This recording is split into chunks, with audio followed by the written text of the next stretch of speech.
Bearded Biomed.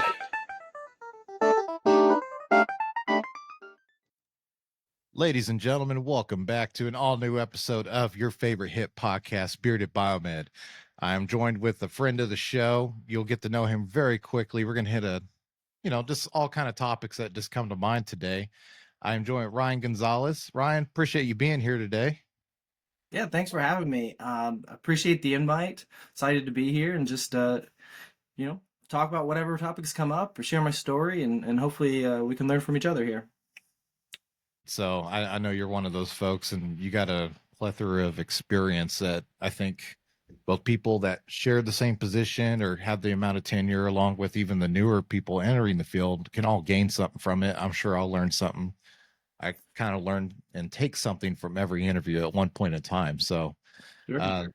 before I hit record, we were talking offline just a little bit about the dynamics, first off, of Biomeds organization, Biomed societies, which you help facilitate the one for Ohio. And how long you been doing that? Yeah, so I've been with the HTMA Association of Ohio for probably coming up on 6 years. I started as just volunteering and without any real structure. I just started, helping out. How can I help plan meetings, whatever. Eventually, I became an official board member, and now for the past 3 years, I've been serving as the vice president for the organization. So it's been pretty fun. We've grown it from when we first started, or when I first joined the board. Putting on events was a huge obstacle because we didn't have any money or any budget to actually put on an event. And now we built it to a point where we've got a little surplus in the bank where we can plan and pay for events and hope people show up. Where used to be, it was the opposite. No, y'all have built it out. I think a lot of people don't realize the legwork behind managing, biomed societies. I've spoken in the past about when I put together podcasts, I don't ever want stuff to be sales pitchy. And I think it's how we started the conversation was that, it's hard to organize biomeds in general. I usually say biomeds are not necessarily social creatures outside of work. Now we have to be for work because communication is one of the key instruments of a biomed. But usually in their off time, that's when we kind of like wind down. We shut off. We're very many biomeds I know are introvert. I'm very introverted myself. Yeah, Often. no, I You am wouldn't as well. believe it, but I am. I'm a homebody, man. Um But it's funny you say that because when we first started our HTMA association, we used to host meetings at hospitals. And I remember we hosted an association meeting at this big 900 bed hospital. They got a full staff of biomeds. We were providing free pizza, free class on defibs with CE credits, and nobody, not a single biomed from that shop showed up to the meeting. We even made sure we started it right after their shift ended. They all went home. We had like two other people who came from other hospitals, um, but it took us a while to figure out what is really going to bring that engagement. And in some cases, it doesn't matter what we do, folks aren't going to show up. So then it became, well, how do we really broaden our reach to get to other hospitals? Because at the time we didn't really know all the leaders within the industry as we were coming up. The social media and this kind of stuff was still somewhat new. I didn't have a presence on LinkedIn or anywhere. So the hardest part was getting biomeds to show up, especially if they thought it was going to be a sales pitch. And they're like, I got better things to do. I got to get home to the family or whatever it may be. So we really grown from that. And the other thing what we've done is to try to make it easier for them. So we shifted from a lot of in-person meetings after work to lunch and learn during work hours. Everyone's eating lunch. That's helped too, as well. So, and then trying to bring like more troubleshooting stuff that's more impactful for your average everyday biomed or yeah. imaging person. But this year we did a microscope class, troubleshooting on your standard lab microscopes, and we did an MX40 class, things actually Right. helpful.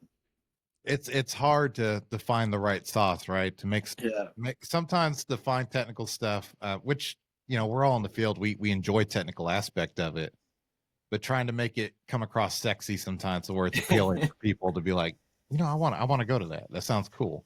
Yeah. Um, the Biomed, society meetings where it's like PowerPoint presentations are like everybody hates them, but yet I Yeah. still hear that they occur from time to time. So we still do a little bit of that. Like for instance, so at the February 2nd, we have our big conference coming up where we kind of have it split up. We have like a biomed room where all the classes in that are kind of more biomed associated. We have an imaging room where we're doing classes that are going to appeal to your imaging tech, and then we have our leadership. Sometimes those leadership classes are a lot more of those PowerPoints. Yeah. But that's kind of the nature of But to that. be fair though, this is y'all's annual conference. Like this is Yes, where everybody gets together. If you're absolutely. doing them like on a month-to-month basis, as some societies get together, that we had one in Texas that honestly I said I wasn't really interested in going to. It was a nurse call. Uh, That dude, I already hate nurse call. I don't want to drive 40 minutes into Dallas just to you know right. relive my PTSD of nurse call. Yeah. So Nurse call is a tricky subject because not all biomed shops take care of nurse call either. yeah, A it's lot. very it's one of those things that you'll definitely find on that Amy Gray area report. Yep. Yeah. I love looking at that report because there's so many things like okay, this hospital, okay, yep, they do wheelchairs. That hospital, its Yep. facilities, they don't do wheelchairs, beds, or any of that sort of stuff. So It's starting to surprise me. The company I work for, we keep coming across all these facilities that Biomed does not take care of hospital beds, and I'm that like, that's that's so how I odd to came me. in. But The it's apparently it's a commonality, and that's I've repaired more beds in over the years than I care to remember. But honestly, I think it's a good whenever I train new technicians, one of the number one things that I have noticed when getting them into troubleshooting and toolcraft and getting into the complexity of what things do, like I've seen that hospital beds are one of the easiest mediums for them really to kind of get in, dive in, understand why this works, why that works, yeah. use a modicum of tools that you may not use on like smaller devices like a blood pressure pump or something. That's funny. So So it's been I never did hospital beds. The organization I came up with, I spent 15 years at Ohio Health as a biomed or biomed supervisor, and we didn't do hospital beds. But I did. I was for a long part of the that time. I was part of. I was over a NICU, so I did all their infant warmers, which is very similar. Um, I mean, obviously they're different, but a lot of mechanical, a lot of different moving parts to take off. You're dealing with mattresses and yeah. different aspects of Dude, that. these newer beds now, like Stryker's got one, it's called the Percuity. It Hmm. looks like a Corvette. And just the footboard by itself is like over 20 grand to replace it. Because Yeah, it's all it's touch crazy. screen. It's got all these little it's crazy like how intuitive these beds are becoming. Like it's very much almost like a smart vehicle. Yeah, and it's going to get more and more that way, especially now with Welsh Allen and I think was it Stryker being under the same umbrella, or no, it was a Hillrom. Hillrom Hillrom, purchased yes, Welch Welsh Allen, Allen. and then Yep. Baxter purchased Hillrom. Yeah, It's everything's just kind of consolidating. That's usually, I mean, just think about all the companies that we used to have back in the day, OEM mm, wise, and Stryker absorbed so many of them. yep. GE Phillips and absorbed so GE. many of them. It makes it Like, harder to clean up a CMMS database these days. It's like, okay, well, there used to be Alaris, and now then it yeah, was CareFusion. Now it's like, who owns them now? It's kind of been fun to be part of that evolution of as all um, these different organizations start buying each other, and then everything becomes more technical. Everything becomes integrated into something, some sort of software, some sort of network. How we as biomed industry have to shift with that too. Um, I mean, we are already the jack of all trades, and it's like, hey, let's just add one more thing under our cap, right? well, my concern when it comes to OEM consolidation which it's not always the case, but sometimes it can be very cumbersome. You'll have a large OEM buy out a smaller, and it becomes essentially a subsidiary of it, or they just buy out the rights to certain equipment. Mhm. And usually the support dwindles very quickly on the company that got sold its rights to stuff.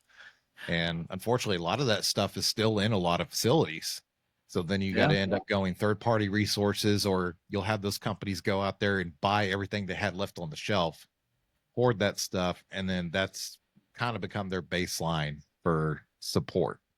Yeah, I think we've all been, most of us have been through that with one device or another. And Yeah. you go to call with your, because I always kept a spreadsheet of all my tech support phone Same. numbers, and you go to call and like, wait, did I dial the wrong phone number? I thought I was calling, you know, Gambro, and next thing you know, Baxter answers the phone, and um, yeah, keeping up with the documentation, parts availability, especially if they start changing the part numbers, makes it hard. I've been through that.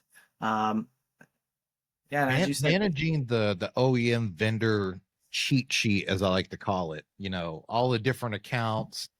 Um, I know it was right at the end of last year, Stryker, for instance, they changed their whole system. So mm, what all prior accounts, that those became completely different because it was a matter of liability. So what they did is basically you had an account number for ship to and sold to. So it made more stuff confusing at the time. yeah, But it's just one of those things, like you gotta, it's almost its own job duty at this point of managing OEM vendor, you know, all that kind of stuff. right. And if you're within an organization that doesn't have a good support staff or administration staff, or it gets even harder. I spent a lot of my years with an in-house biomed program, and we didn't have any support staff. There was no admin Yep. person. There was nobody who was doing contracts for us or sourcing it. Every biomed was almost on their own, trying to keep track of it themselves, and it becomes a lot harder. Um, Now I'm with Sodexo now, and they've got people to help you with this sort of thing. I'm like, oh, this is like a whole different Y'all world. have that infrastructure. Yes, Uh, exactly.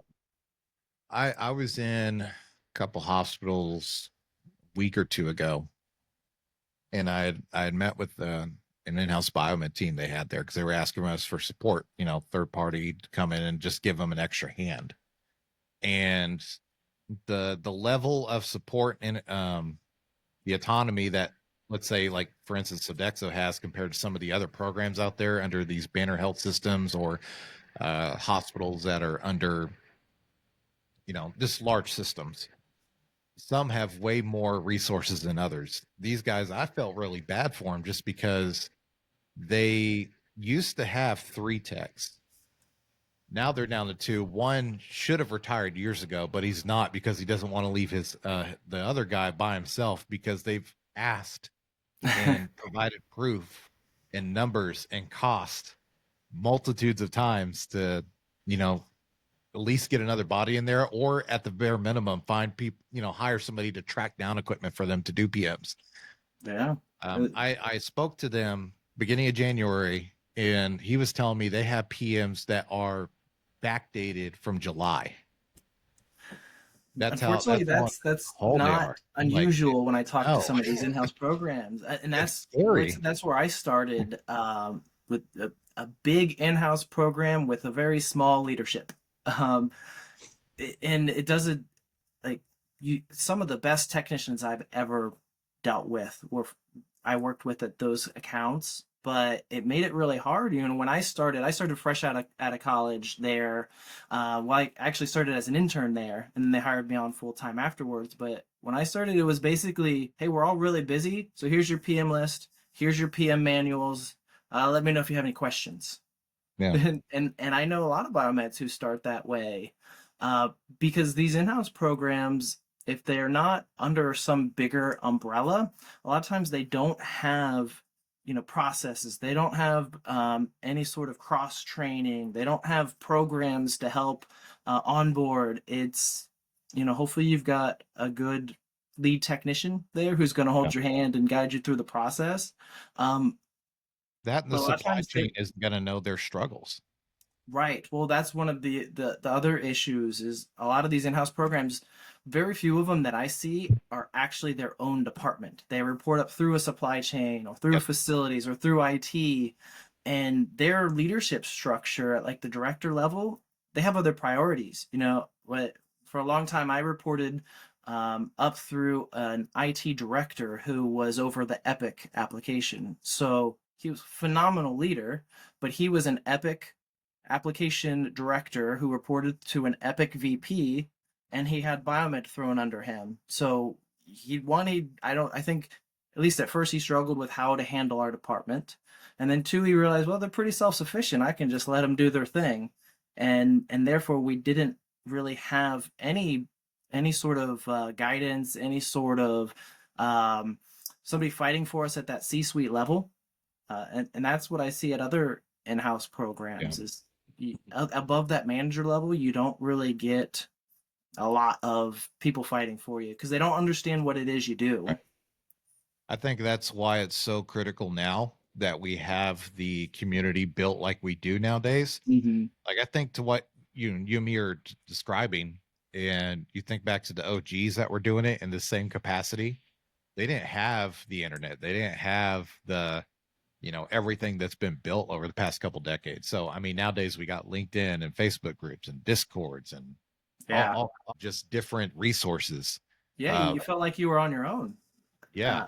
Uh, and that it's not even like we're not talking 20, 30 years ago. We're talking 5 years ago. Mhm. It's really started to pick up with shows like this and other different social media presence and I've got a lot from just LinkedIn connecting with different people on there who are doing the same thing we're trying to do, but maybe they're doing a little bit better.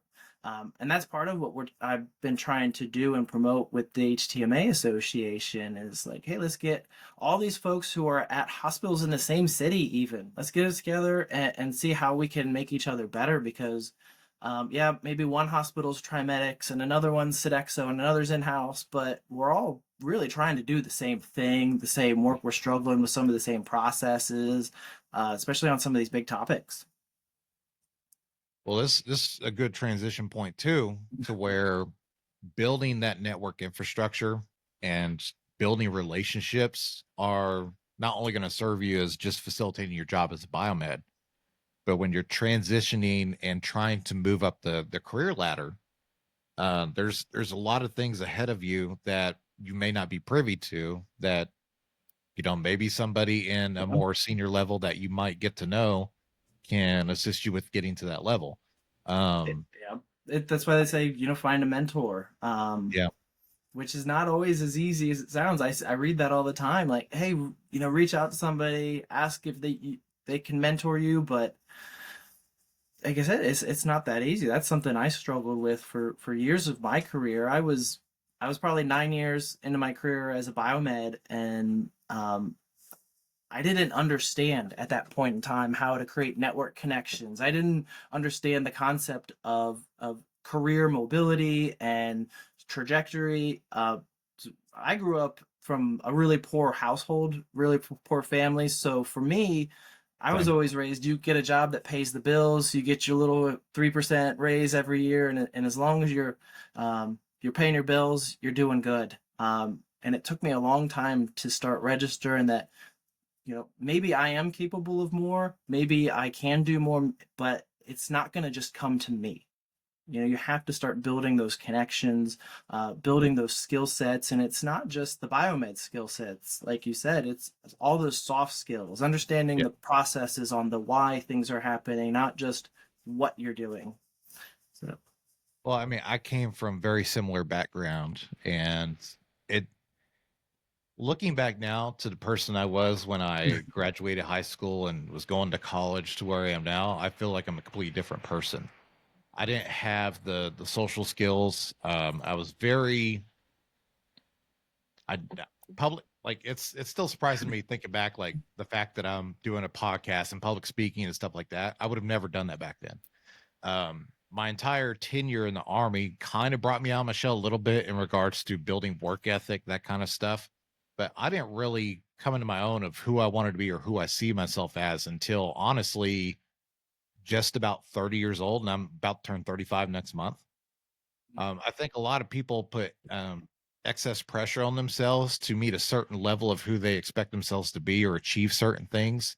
And if they don't get it right at the time frame or don't meet those expectations, they kind of feel that like they might as well not try. Yeah, well, everyone's comparing themselves to what they see on Right. LinkedIn or wherever. I fell victim to that because so I remember I was about year nine as a biomed. You know, I was hitting 30, 31, whatever that age, and I started thinking.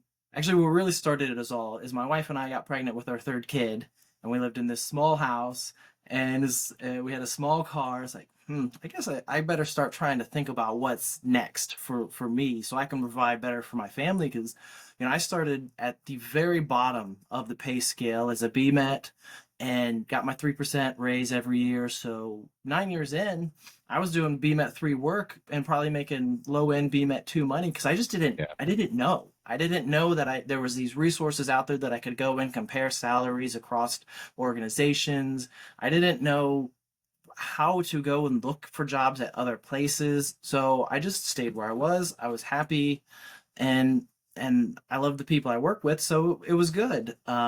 So when I tried to start thinking what's next, I didn't know how to build that bridge from being a really good biomed to being a good leader. And I will tell you, I remember I was in an interview one time for a manager position, and I absolutely tanked that interview. I was about halfway through it, and I even told myself about halfway, I'm like, there's no way I'm getting this job. They're asking all these questions that I don't have a good answer for.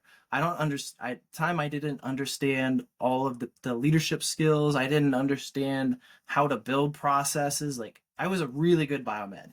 Um, Yeah. and I was doing a lot of projects, a lot of different things that were even outside of my normal biomed duties, but I didn't know how to justify should we get a contract or should we not. I didn't know how to um, interview somebody. I barely knew how to be interviewed because those are all different skill sets that it took It's me a a long time to different learn. view, man. Like Yeah, when you cross that threshold, you don't realize the amount of skills and just different things you got to be privy to. right. And And even though I've made that transition, I still like there's still stuff. That's why people always say when you're in a leadership position, you constantly are learning. You're constantly having to reach out and grasp new concepts and yeah, improve as a leader because you have to. There's just so many different you have to be able to do what the leadership requires and also be able to do the job and mentor those under you. yeah, So you that's you a big have to part wear of it. multiple hats. Yeah, I remember coming out of that interview where I was like so down on myself. But instead of just giving up, I went through in my organization at the time, they had a bunch of training classes that were open for anyone. And I remember I just searched leadership, and I took every class that I could take for free on, the seven habits of highly effective people or all these different things. That's like you. Yeah, so like, I just started digging into all these different things that they had available, and some of it clicked right away, and some of it was like, I don't really understand this, but I'm gonna try. And um, I ended up getting promoted to a supervisor, and even from there, it's like, okay, what can I do next? Because I never quite felt I was ready for that next step. So I got some reimbursement money through the hospital, and I enrolled in my master's, and that was a game changer too because so I did a master's in information systems management, and it's kind of like being a biomed but on the IT side because it jumped Right. through how to lead all these different IT departments in ways, and I was able to connect a lot of that into our normal HTM and biomed world on, here's how you lead a software implementation, here's how you lead a project, um, you here's how you prepare a presentation for the same presentation but for a director level versus a CIO level. It's the same information, but you have to communicate it different ways. Like Yeah. learning all these different soft skills that I thought would hopefully prepare me for the next step. Because again, as we going back to we talked about being an introvert, being in an interview with someone who's two or three levels above you, that was super nerve wracking. Or giving a presentation in front of a bunch of people, I would be shaken, like literally. Dude, when I took off a little bit of time for the show, I would every now and then I'll go back and listen to like some of my earlier episodes. They were so bad. 'Cause I had never done this before. Threw out so many and you knows, and I was just like nervous, and I didn't know if I was communicating what I wanted to say properly. Yeah. I was on edge the whole time in the very beginning, and now people are like, "You're so good at this." I'm like, "Do you realize that I'm like on like episode 50, 60 something?" So I like every time I've kind of Yeah. tweaked things, made things a little bit better. It goes very much like that with just in So general of it, learning people skills. yeah. Well, it's funny. I tell people the same thing about well, I've mentored folks who are trying to get to the next position and they're going into interviews. And so I've done some mentorship on how to interview better. And it's absolutely a skill set. And I say, you take whatever interview you can get at just for the practice. What kind of questions are they going to ask? And how you're going to answer those, because I can't tell you how many times I was in an interview where they asked me a question and I kind of gave an answer, but then when I'm driving home later that day, I'm like, oh man, I should have said this. That would have been the best answer I could have given. So, having those examples written down or having practiced through them a bunch of times, um, even though it's still you, you're not exaggerating yourself, you're not lying about anything. It's just you're representing yourself in a more truthful way, is how I like to put it. And the other thing I always tell folks is sometimes the person interviewing you is just as nervous as you are being interviewed because it's not part of their everyday life either. And more than likely, you're not the only interview that day. I've had Right. someone, I've had like 5 interviews in a row. I'm like, oh my god, how can I pick or choose? Like, what do I like about this person? Yeah. Maybe I need to ask this question differently this way because I didn't like how I asked it this one. Like, there's stuff going through the interviewee's mind too, which Right. I would say. So let's go through like some of the things that, from a mentorship capacity, what you kind of coach or mentor the folks that you talk to on how to break into that leadership mold. Um, Yeah. I One thing I will say about the interview aspect is I get reached out to all the time from people, hey, I want to get this job and breaking into this, breaking into that. Usually, if you don't get the job, the number one thing I recommend is reaching back out to the interview or that job person you had Yeah. contact with and asking, um, what could I have done better, or what did you like about my interview? What didn't you like, or why possibly did I not get the position? Just and Yeah. the details you're going to get with that are going to be mixed, but Right. it will You prep you and set you up for success on the next one. I agree. And sometimes you might not get a response. I've Yeah, had that very where I true. reached out and asked for, and there was no response. But um, one thing I try to tell folks if they're trying to break into leadership is one, you have to start looking at leadership as that different skill set. You'd be the best biomed in the world, and that doesn't qualify you to be a leader in the industry because the skill sets are a little bit different. Um, I try to tell people to focus less on problems and more on solutions. Um, is a really big thing. And then continuing to build up the things you've done outside of just that the PM break fix stuff. Have you been involved in projects and integrations? Are you coordinating with different folks around the hospital? That goes a long way if you go into an interview for a leadership position and you can talk about how you coordinated different stakeholders for different groups and IT group and nursing groups and not just within your own little biomed bubble. If you're in the hospital, there's 100 different departments, and they all think they're the most important department in the hospital. So how you navigate those things is really important. And then the other thing I talk about a lot is, especially when you're in an interview, sometimes the way you answer a question is really important. Um, I'll give an example of a question I had that I did not have a good answer for originally is when you're moving into a management or above position, you're going to get asked about your ability to do budgets. And at that point in time, I didn't have any experience doing a budget. So if somebody asked me, like, have you done budgeting? Are you familiar with the budget process? If I Truthfully, I would answer no. I've not done budgeting before. I feel like I'm capable of doing it. I've seen it done. That's would be my original answer. But as you learn, a better answer would be is to highlight not just what you've done, but what you know you can do. So instead of saying no, I've not done that before, you can say no, I haven't. That's not part of my current role, but I've sat down with my existing manager and he's walked me through what the budget process is. I understand how it works, even though I haven't done it. And as part of my schooling, I've taken a class on accounting. And so I understand how to do some of these processes, and I feel very comfortable having that task in the future.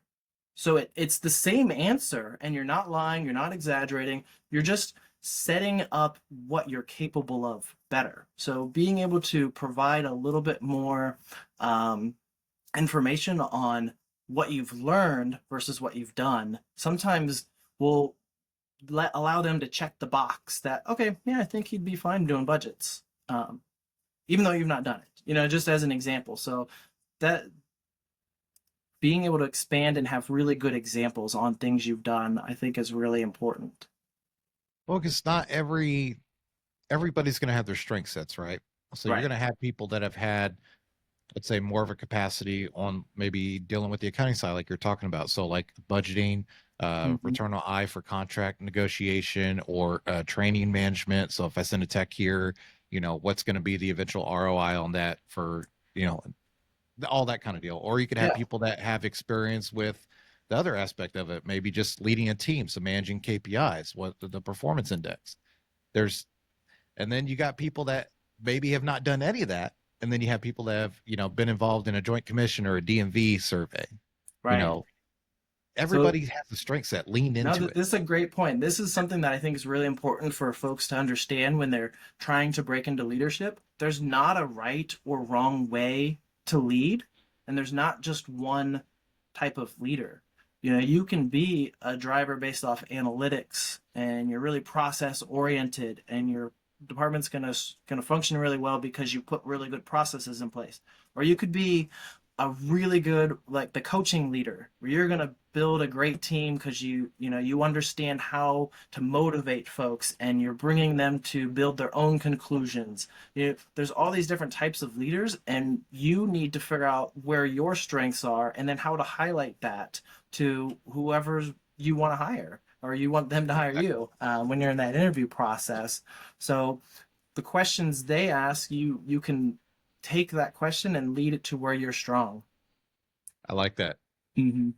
Build the path off their question to lead you Right. where you need to be. Because Yeah, the other thing that's good to know when you're in an interview, they there's a good chance that person wants you to be the person they hire, or they wouldn't be interviewing you. They don't want to have to go back to the drawing board and keep interviewing more people or reaching out for more resumes. Every person who enters that room that they're interviewing, they want to be the best candidate. And all you got to do it is is is so hard finding qualified candidates for it positions is. you want. Yes. Um, One of the things that I had to learn or kind of make myself understand is, I've been with the same company, but I have applied to other positions, Mm-hmm. because eventually I foresee myself in a director level position because I know I could do that job. But there's also going to be aspects of me learning. But years ago, when I was going through that whole process, when I didn't have a CHTM, when I didn't have a CBET, when I just had gotten my bachelor's in management and I was applying for these roles and I was getting denied, getting denied, getting denied. And some like we had talked about gave me responses back to why or what they liked or whatever. And a lot of the time it was I lost out on those positions. One, because I didn't have the credentials. Two, because I didn't have the level of experience at the time or the have done the job enough to their liking for a certain amount of time. So I needed to sit down, and one of the things that I tell my techs that want promotions, that want raises, that want to go after training, the best thing you can do for yourself when you're going after something for career is you want to take the wind out of their sails to tell you no. What I mean by that is if you go after and get the things that you know you probably need to have before they even ask you for it, it's less of a reason they tell you no. I It's one thing that I like to tell folks is always be preparing for what's next in your career. exactly. Don't So wait wherever for you're it at to come now, to you. yeah, and you can even prepare.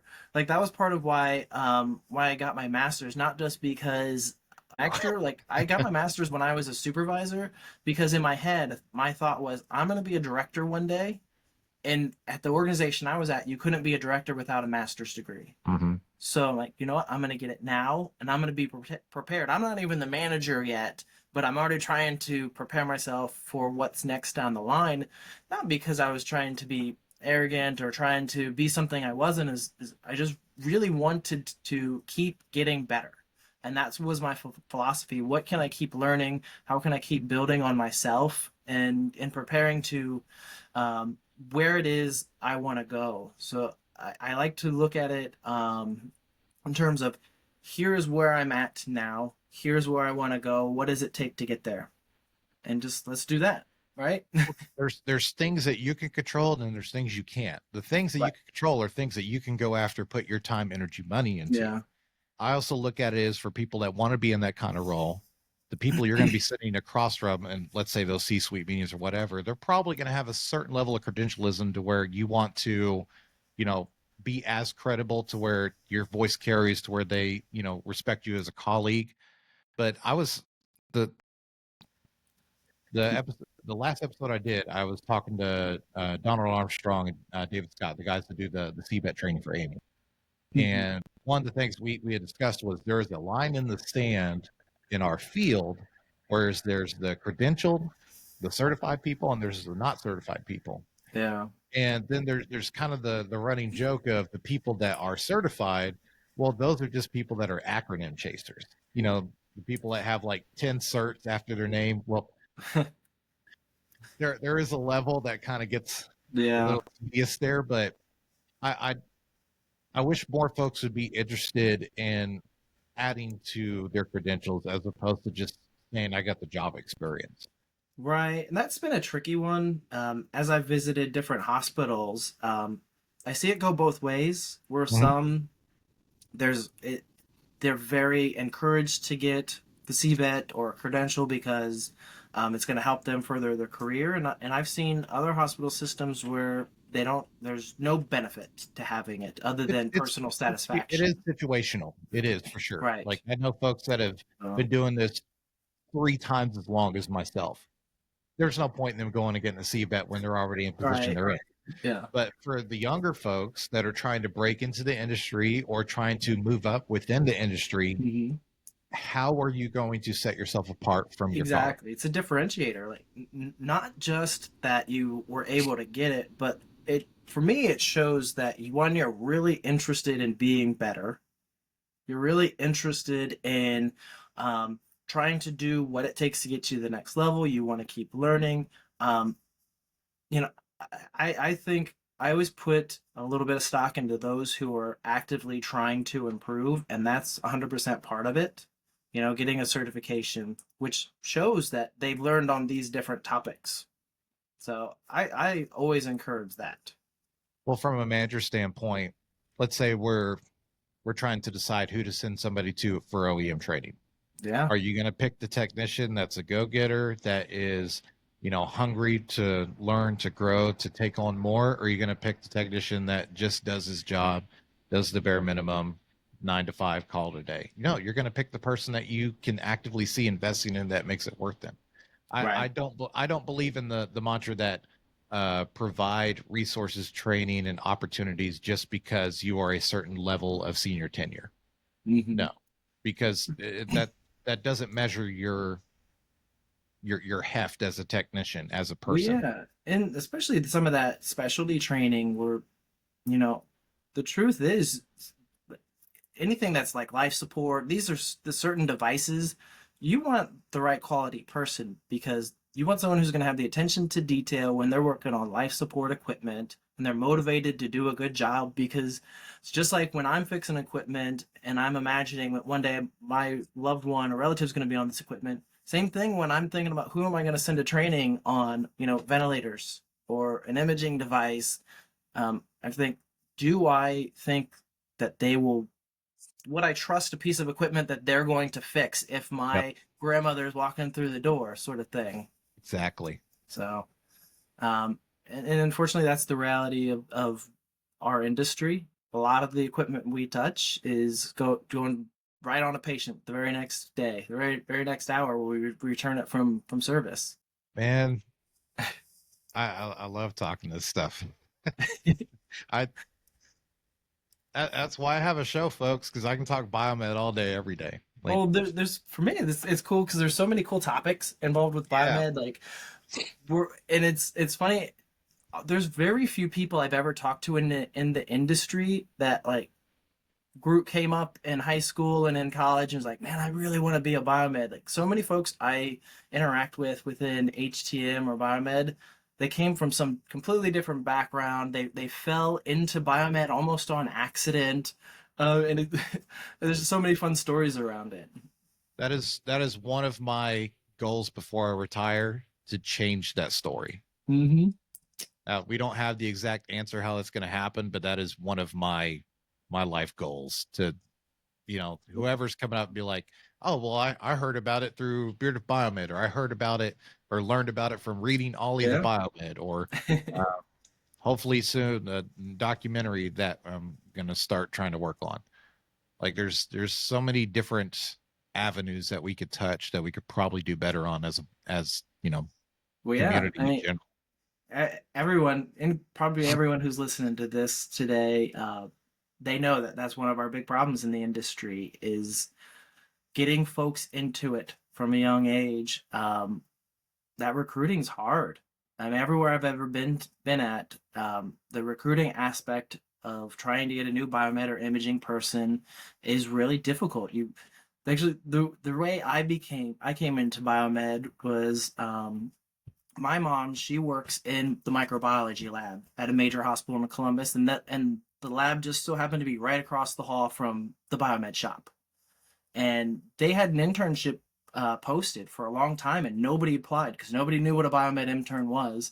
So their whole biomed internship program got built off of employees around the hospital who had a son or daughter who just so happened to be going to an engineering school. Say, hey, yep, mechanical engineer, electrical engineer, biomedical engineer. If they need an internship, we need somebody down here in the shop to help us. And that's how, at least at that organization, that's how we got a huge percentage of our interns because we didn't That's get pretty cool. applicants. Yeah. Yeah, I also think we need to do a better job at probably presenting the job, the profession. I mean, obviously, it is a very rewarding, um, for you hmm as a technician. Maybe not someone coming from the outside all the time, but I feel like we need to also be real about it. Like, it's not easy. You're no, constantly having to learn new things. You have to be accountable. You have to have attention to detail. Um, I was speaking to somebody the other day. We had a Zoom call, and we hadn't seen each other in a long time. It's just like, you look tired. I'm like, yeah, this kid shit's hard. It's just like, because she just had a kid, and she's like, I appreciate you being real about that. I'm like, why do we just from that, like, why do we just have to always present? It's the Instagram thing, right? yeah, Everything is beautiful and pageanty, and always has to be presented great. Like, there's beauty in, the struggle as well. sure, One of the things we used to say in the army is embrace the suck. yeah. It's one of Justin Barber's favorite things he likes to say all the time. It's, Uh, it's I mean, tricky because you're right. Not, I mean, just like with any job, there's going to be days where it's not as easy as other days. Our workloads are getting bigger. The yeah, amount of facilities we have to support grows every day, and it's really hard for a lot of hospitals to justify adding an additional biomed or imaging person because we are not revenue generating in terms of our department. And if when you're within a hospital system and your department does not generate revenue, um, it's really hard to justify adding more people. And that's not just a biomed problem. That's Yeah. something that I see with in the lab and with EVS, all these other support departments. They're getting asked the same way biomed support more patient rooms, more hospitals with the same staff because you're a cost to the organization. So we have to go through different hoops to try to justify our jobs, or not necessarily our jobs, but why we're here and why we need more help. Um, so when we talk to new folks coming into the industry, I tend to talk to them about all the positives about the industry. Like Yeah. the camaraderie of a biomed shop is phenomenal. I absolutely love you go into the biomed shop. Everyone, not everyone, most folks they're in a good mood. They've got really good job security. We've got really good flexibility in terms of Yeah. our hours, and that's really hard to come by in a lot of jobs. Well, it's one of the coolest things like you're describing when you start your day and you're in there with your team Mm-hmm. and you it's almost like you're preparing for to go to war with each other. Yeah, Like you're gearing up for battle for the day. What are we going to tackle? What's your assignment? What are you doing? And it's like that camaraderie that you're speaking of. It's legitimate.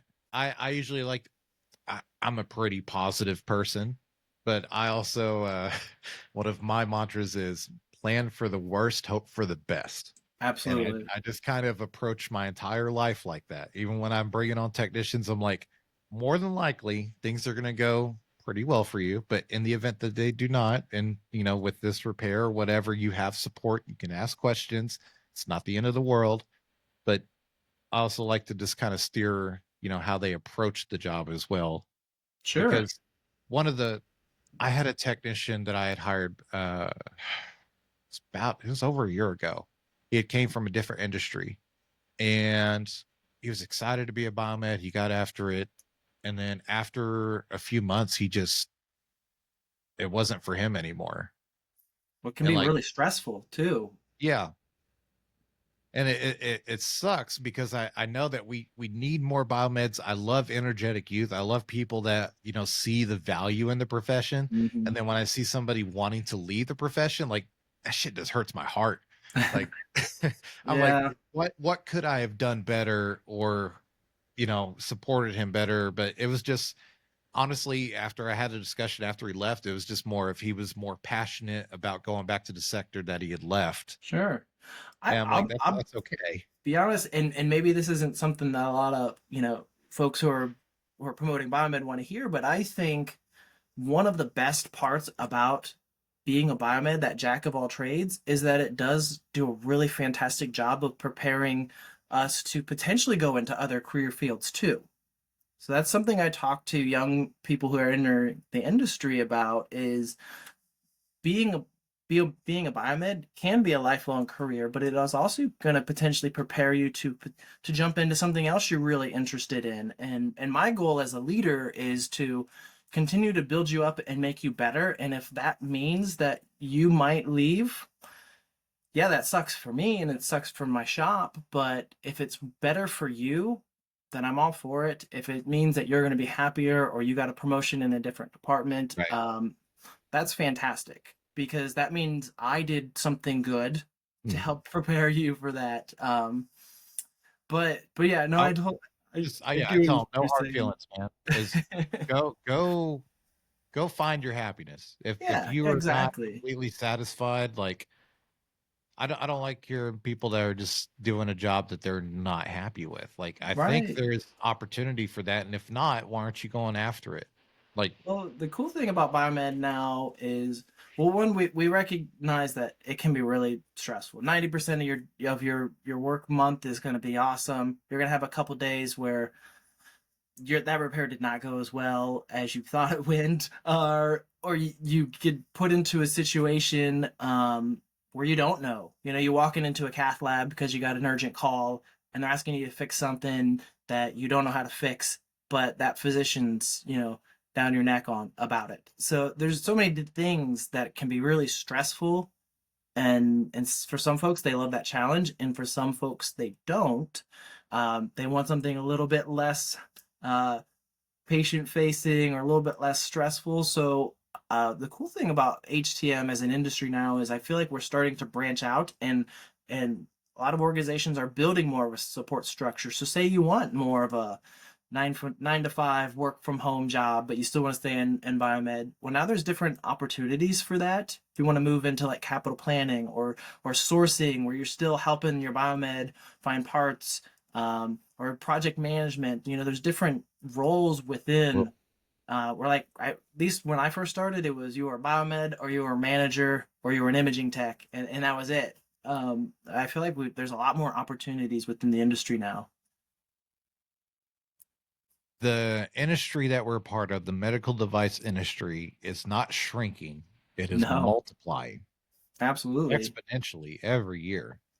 So there's, like you said or alluded to earlier, we're going to constantly be giving new responsibilities. The job is going to continue to morph, because now, Yeah. like Amy and others have coined, it's not just biomed equipment technician, it's healthcare technology management. Right. There's That's actually that leads right into where I'm at now. I started as biomed intern, and now I'm director of cybersecurity for Sodexo. And the cybersecurity, if you've ever been to any industry conference or expo, you know that cybersecurity is blowing up. There's so that many shit presentations on everywhere. it. It's everywhere it goes. And we're just kind of at the forefront of trying to define how we do that on medical equipment, because it's not straightforward. And that's really exciting for me, because we're getting the opportunity to mold how that looks, how that happens within hospital systems. I get to go to different hospitals all across the country, and I go to some, and they're doing some really cool advanced stuff. And I go to other hospitals, and they're like, "What's cybersecurity? We've got some IP addresses. Is that Yeah. what you mean?" They just added electronic locks to their doors. Yeah, yeah, exactly. So, Our everyone's at a completely different what's place. this? Yeah. Um, and that's just one avenue of it. Everything's, we keeps expanding. We're taking on a lot more servers and software with all these different integrations. There's It, software integration and just everything in medical devices is just going to get more and more like yeah, eventually it's going to be a part of the job description for everybody at some level. Maybe not it, it with, I don't know. it's already That's kind something of, we got to think about. yeah. If you get a new applicant fresh out of school, and they've taken some networking classes or computer programming classes, you're like, all right, maybe this guy can help me out with some of these issues we're having. Well, just something as simple as installing a software application for a new device. Yeah. I one of the hospitals around here, I had to go install some that they're called it's from Spot Imaging. It's the Path Mobile. They use them Okay. for histology cameras. So Hmm. they had a mobile cart and then they had two fixed systems. So I did a post on LinkedIn. I put one together and it was right next to the table where they had the cadavers right next to the morgue. And then the other one I put together and there's like little organs and shit floating in jars next to me. Like you never know where your job's going to take you. And I'm sitting there like, Yep. all right, is it communicating with the network? Oh crap. No, there's firewall preventing us Yep. from it. It's there, and it's just going to become more and more Yeah. ingrained into the job. Is everything? I've been compiling a list of everything that is network connected these days, and it just keeps growing. It's hard to buy something that doesn't have a software that comes with it, or an integration to the network. Speaking And of cybersecurity too, I think I might have you back on if I can get this other interview lined up. So one of my other shout out to Chris Faulkner. yeah, Uh, I've been wanting to get him on the show. Last Amy I went to, I met him. I was like, dude, you'd be perfect to be on here. I'm like that. I'd love to see you two go out and I just kind of like sit back and like try to learn something. well, I don't know if you know this, but Chris Faulkner, he's my Yeah, boss. yeah. So he is phenomenal. Like, he knows so much. Every time we get on a subject, he's going a mile a minute about it. And I'm Here's a like, freaking database of knowledge. yes. Like I was So just, he was hitting my ear during that conference for a little bit. I was like, this is some good information. So He's done yeah. so many cool things throughout his career too. So I got really lucky when I got the phone call from him to join his team. There's so So much to be learned. I say go ahead after the show, just send him an email, put me in it, and like, hey, let's get an episode scheduled together. Like, Yeah. let's talk Oh, some he'll be stuff. all for it. He loves to talk. He's let's say he's got so much knowledge that he wants to share and grow, and he's worked with so many good people. So Mhm. we'll make it happen. Look at that, another episode lined up, folks. And it's been cool having you on. I know we had talked about it back in the day, but it was just man, life happens so quick. But you Right. know, you got 3 kids. Like I'm still Yeah. trying to navigate the waters of being a father and managing this and doing the job. I'm like, I can't do those weekly episodes anymore. It's just not the cards for me. The amount of attention they demand, and like I kept expecting it to get easier. So like right now my kids are 7, 10, and 12. I'm like, and I thought it was supposed to get like easier as they got older. I'm like, no, they still need the same Yeah. amount of attention. It's just it's shifted from more physical attention to a lot more emotional attention, which in some cases is a lot harder. Me and the wife are just we're looking forward to the day that he just sleeps through the night. He's 8 months as pretty much when this episode airs. And he's still not sleeping through the night. I Tried have a everything. 7-year-old who still doesn't sleep through the I'm just night. like, So man, if I get that, I'll be golden. I'll yeah. be back to my old ways. But right now, I'm part zombie. Yeah. I know you get to the point where you're like, I can't remember the last time I wasn't tired. Well, I was always one of those people that could remember just everything I had going on, and Oh, I had to bite the bullet. And now I got a whiteboard in my office over here to the no. side. It has everything listed: work, personal, bearded biomed. What needs to get accomplished? Yeah. Because I can't remember it all anymore. And it's all got to go on a calendar with a reminder to Yeah, ding on your phone. man. Shout out to all the biomed dads out there and dads in general. It's been completely life changing and like just it's changed my view on so many things. Like everybody Yeah. says, like your life's gonna change, but you don't really understand it until like It's you're in hard the to. weeds a little bit. Yeah, Yeah, you can't understand until you're there and you start to feel like all the emotions that go back and forth. And like, I mean, I learned more from them than they're learning from me, and like my capacity for everything just got bigger because of them. And I love being dad. Like it's like one of my favorite things. So I could well, talk about it all day. We'll yeah, do a dad it hits podcast back next. home for biomed too, man. Because like you realize like you got a son that could possibly be hooked up, which I always came at that aspect from other people's kids and other people being treated. But like Hmm. the hospital where my son was born, I take care of their equipment. So Yep. like this it's stuff like that that like really just like drives your purpose, your perspective on things. No, I agree. When I was having my kids, I was over the labor and delivery and the mother infant and the NICU, seeing babies every day, and it's like, and I will tell you, if you're a biomed looking for a department, the NICU by far my favorite department of any department in the hospital I've ever been over. Everyone's so happy, like 99% of the time. It, that's always my recommendation. You want to be in the NICU if you're a biomed. There's lots of equipment. Everyone's in a good mood. It's a place to be. Man, so if anybody wants to, you know, reach out to you for resources, maybe the Ohio Biomed Society, get more information about that or just in general, like where can they reach you at? Yeah, so I got a couple different places. So at least as far as the HTMA Association, again, we've got a big conference coming up February 1st and 2nd. February 1st, we're doing a big Top Golf event. So we're hoping to see a lot of people out for that. But all the event details are at htma-oh.org. Um, and then you can find me I'm on LinkedIn, Ryan Gonzalez, or if you want to email me, it's pretty easy to remember. I love talking anything HTM or biomed related. Yeah, let's reach out. I'd love to hear from you. You're a cool dude, man. Like, there's few people I interact like on the social media. It's nice to have some of that just extra community out there that you don't realize is out there for you. And then like folks like yourself that just kind of like support others, build others Yeah. up. Like it's Well, it's pretty cool, man. that's the benefit of places like, I know you're active on Instagram and LinkedIn, all those different places. So are a bunch of other biomeds, and they're all looking to connect. Now, To so I would different say that places. Discord server is one of the best resources out there right now for anybody.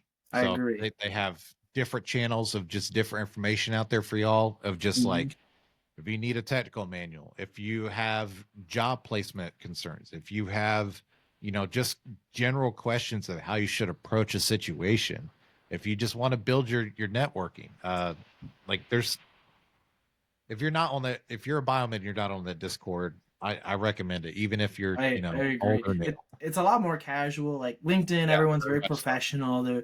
It's more just here's some cool stuff we've done you can check out. But Discord, yeah, it's a lot more casual. Like if you need to know some information, that's the place to go. All right. Well, again, man, I appreciate you being on today. It was awesome discussion. Like I said, never need topic points. Like when you got folks like yourself, you can just Yeah, organically have a conversation and just talk about what we're both passionate about. It just kind of absolutely. flows.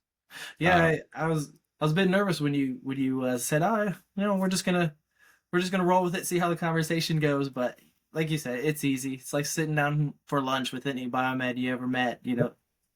So no, I appreciate you having me on. It was a great time. If you ever needed uh, another guest, let me know. We'll talk about something else. yeah, like I said, we'll get you and Chris on here eventually. Sounds good. Get that rolling in the background. For anybody that is watching or listening, please like, subscribe, leave a comment. If you're listening on Spotify, they got a little rating system with stars at the top. I appreciate if you just give me your take on what you think my star level of the show is, but any ratings appreciated. YouTube, liking, subscribing, it just helps the algorithm, helps the channel grow. I'm vastly approaching 600 subscribers, which is crazy to me considering I haven't been doing it that long on YouTube. Um, for anybody that would like to get on the show or maybe have a suggestion for somebody that's on the show, you can just email me at chace@beardedbiomed.com. That's CHACE. My parents decided to scar me for life, naming me that way. Other than that, I appreciate every one of y'all. Appreciate the support, and may the beard be with you. Take care. Bearded Biomed.